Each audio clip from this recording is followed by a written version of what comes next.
Nasa linya po natin ang telepono si Senior Superintendent Gilbert Cruz, ang Director po ng PNP sa lalawigan ng Laguna. Director Cruz, magandang umaga po. Si Mike Enriquez po ito.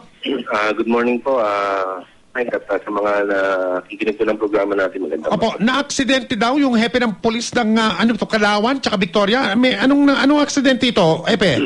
Actually, po sila nag-prepare na po sila para po sa celebration po namin ng Crime Prevention Month. At kami pong lahat ay papunta sa Calamba para po sa celebration. Opo. At sila ho ay nagpe-prepare na, pasakay na po sa kanilang sa mobile car. At yun nga ho, bigla-bigla. Sa tapat po ito ng police station eh. Opo. So, sa yung tapat mobile po sa tapat po ng police station ng alin? Ng Calauan po. Ito pong isa ho sa mga detachment namin. Opo. Dito po sa Calauan. Opo. Ito ay nakalocate po sa National Highway. So, while preparing po na sa pag-alis nila, bigla ho silang nabinangga po nitong jeep na pampasahero po. Yung hepe po ng Calauan at Victoria Police, nasa isang sasakyan lang po sila? Director? Opo. Papunta po kasi kami sa Laguna eh.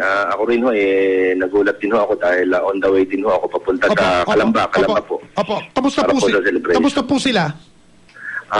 Sa kasamaang palad po medyo wala na po ang hepe po ng Victoria at ito naman pong hepe ng Calauan nasa emergency room po at under observation pa rin po. Ano po, meron pa bang ibang nadali dito bukod dun sa mga hepe pa naman ito?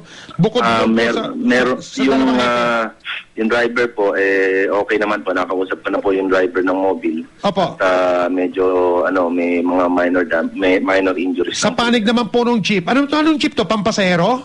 Ang pasahero po, opo. Opo. May nasaktan ba ron sa panig naman ng jeep? Wala ho. May mga may mga pains lang naman po silang ramdaman. Opo, so hawak nyo na po ba yung driver ng jeep? Hawak po namin yung driver ngayon. Opo, ano pong pangalan nung nasawi po yung hepe natin ng Victoria Laguna PNP?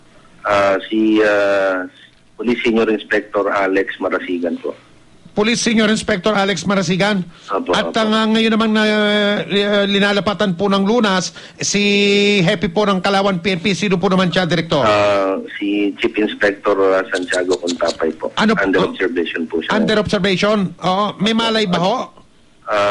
Sa ngayon ho, hindi ko pa po nasisilip nung dinala po namin sa emergency. Ano po magiging epekto nito sa pagdiriwang na sana'y pupuntahan ninyo sa Calamba birang paglulunsad po ng ng Crime Prevention Month, Director? Actually, hindi ko na ho pinatuloy at pinagdasal ko na lang po yung mga pulis natin. Opo. Para ho sa recovery po ng mga kasamahan po namin na nasugatan at gayon din po para rin po sa aming nalagas na kasamahan. Sige po. Director, nakikiramay po kami sa nangyaring yan. Aksidente, malas. Nakikiramay po kami at pagdarasal din po namin kasama ninyo na sana kahit man lang yung hepe natin ng Calauan makaligtas doon sa kanyang kalagayan ngayon. Maraming salamat po. Opo, salamat po sa impormasyon na yan. Magandang umaga po sa inyo. Si Senior Superintendent Gilbert Cruz, trahedya po itong naganap dyan sa Laguna. 2 hepe ng pulis, mga kapuso. Sinalpok ng isang jeep, patay. Yung hepe po ng Victoria Laguna PNP. Kasama niya naman yung hepe ng Calauan doon din sa sasakyan, para yung mobile patrol. Yun namang hepe po ng Calauan PNP ay nasa hindi magandang sitwasyon ngayon sa ospital, mga kapuso. Sabay sila sana pupunta sa Calamba para sa pagdiriwang nila ng paglulunsad ng Crime Prevention Month ngayong buwang ito ng Setyembre, mga kapuso. Super Radio DZWB